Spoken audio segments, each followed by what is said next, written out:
Hi guys, ScreenFan1990 here with part 3 of my 4-part series I'm doing, taking care of my friend's mask. This is his end stamp that he has had since he was a kid, and first video I showed how to use, like laundry detergent, things like that, just some simple household stuff to clean it, because his was really badly stained, had dirt and all kinds of stuff in it, debris on the shroud and everything.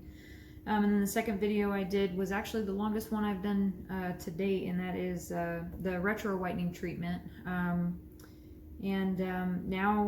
I am actually going to show you guys how to shape it, because and it's kind of funny to see this like this, because my end stamp actually was folded in the exact same place when I received it, it worked really well on mine. I actually brought my own end stamp here to show you guys. Now, I haven't done a whitening treatment on this one. I plan to, but this is mine. It's got some dark spots on them, I see, but yeah, I plan on doing a whitening treatment. Just really cool masks. I love the nose on these, very pointy, and he's got a very big bow in his forehead. I like the way that this sculpt turned out. Shame you don't see more of them. So what I'm going to do is, I have my hair dryer here, and I'm actually going to see if we can get this bend out. And what you're looking for here when you use your hair dryer is you want to hold it I hold mine about 6 inches away from the mask itself. If you get too close, you can actually do damage to it. You can burn it. The paint in the mouth and the nose area will actually start to kind of bubble up, so you just got to be really careful. Some people use like heat guns. I do not recommend that. It's a little bit too hot. Yeah, just your standard hair dryer will do everything that you need it to. So what I'm going to do is I'm going to hold it 6 inches away, and what I'm looking for is, for the vinyl material, you'll actually see it underneath the force of air. It'll actually start to kind of move, and you'll see some of the mask flopping around a little bit, if you will, and that's when you know that you have it at the ideal temperature. So there's a couple ways to do it. I actually use this method a lot, where I set it on my knee, and I just grab the shroud like this from back here, and I put it over my knee. And then I will put my knee in the forehead part of the mask itself, and then I use my hand, and I like to kind of pinch under here, because with these masks there's always one side that's that wants to stick out more than another. So I kind of grab it like this, if you will, and just do like a U shape with my hand, and I'll just kind of hold it like that and try to shape it as best I can. Doing it this way, actually, it can burn you a little bit, because you have to hold the heat on there for a while. But the big or main factor here is to let it cool in the same shape that you, in the same exact shape in which you're holding it. You want it to stay like that. That's what's going to help it hold its shape for longer. And then there's also, you can get yourself a standard chip clip.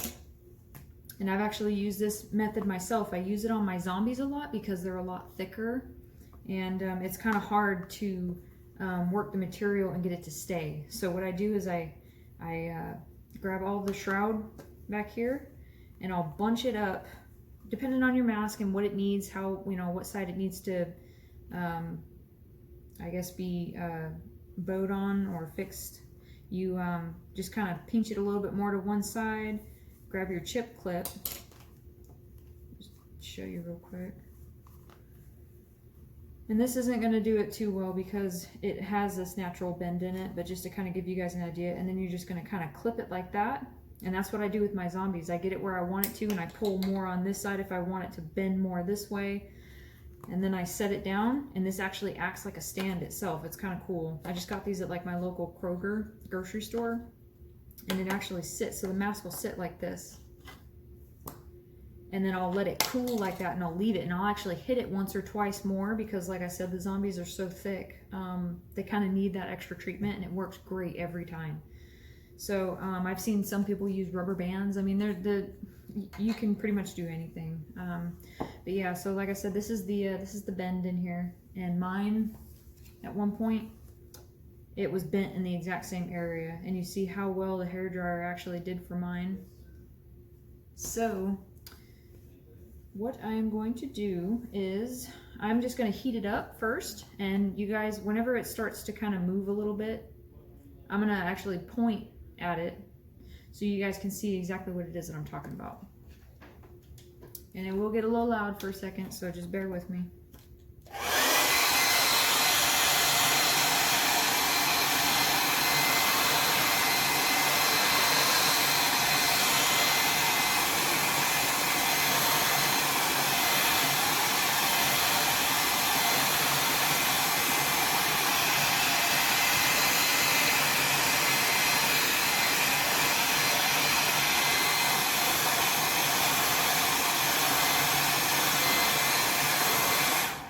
So you guys see how floppy that's getting? That's exactly what I'm talking about. And you touch it and it's getting to a point where you can kind of hold your hand on it, but it gets a little warm. That's when you know it's probably time to stop. This hasn't reached that point yet, but you can see just how flimsy and how floppy it's gotten.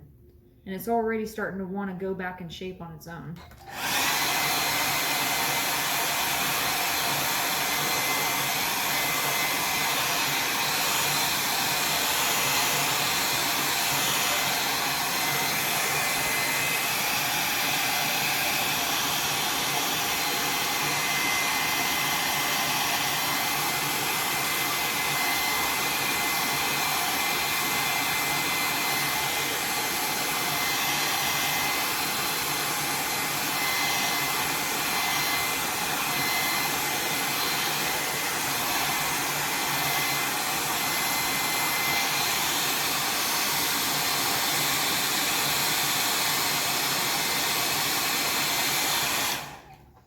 It's gotten really flimsy now. I mean, this thing is almost like Jello.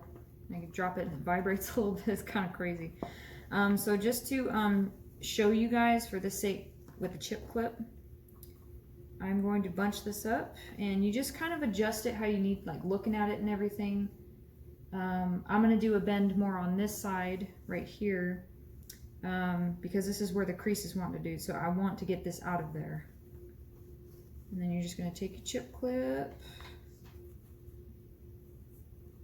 bow it up a little bit here, and just pinch it.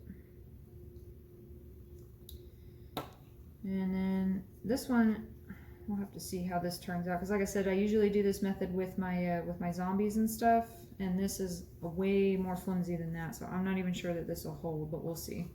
But it works great for your zombies, I'll tell you.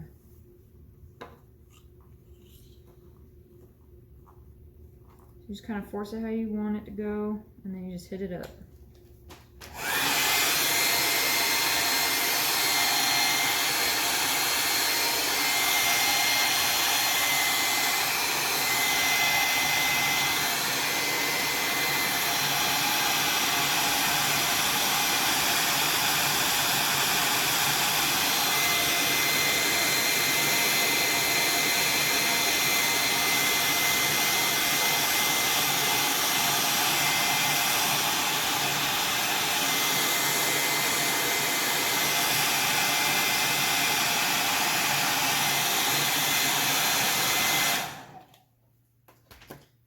Okay, yeah, this isn't gonna really want to sit too well on this clip. Oh yeah, it does.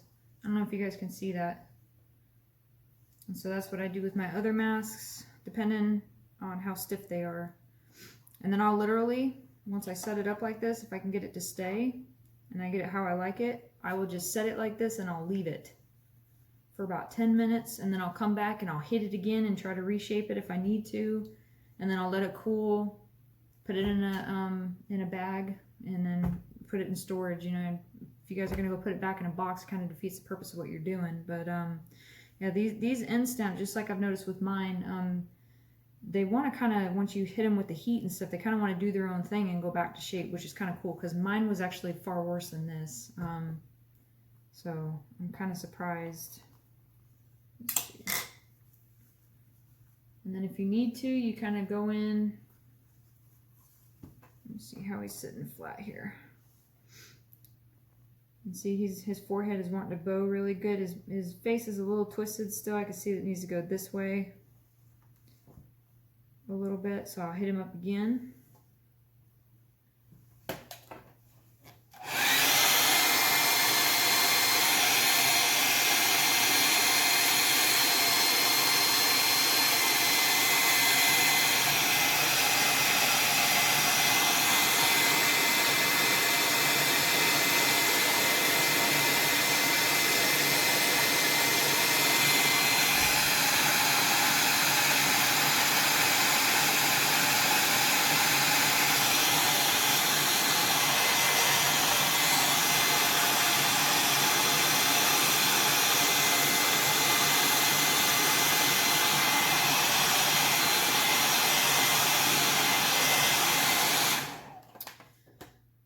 And that's pretty much how you do it, guys. It's pretty simple. I'm probably going to work on him just a smidge more, try to find a way to use his clip so that he can cool in the position that I want him to, which is he needs to be tweaked over to the right a little bit.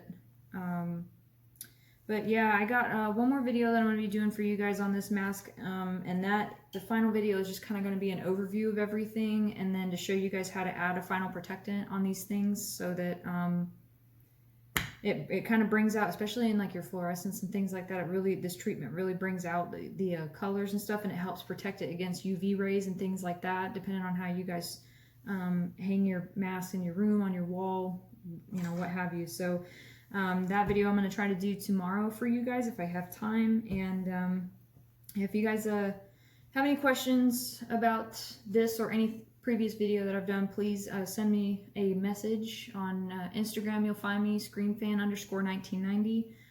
Constantly posting content on there. I try to find new things for you guys to watch, you know, get new masks in. I have a couple more coming currently. I still have about 5 that are supposed to be on their way from overseas total. Pretty cool masks actually, so I'm really excited to share it with you. But yeah, give me a follow on Instagram, screenfan_1990. Go ahead and subscribe if you guys enjoyed this video. And yeah, until tomorrow, guys, thanks for watching.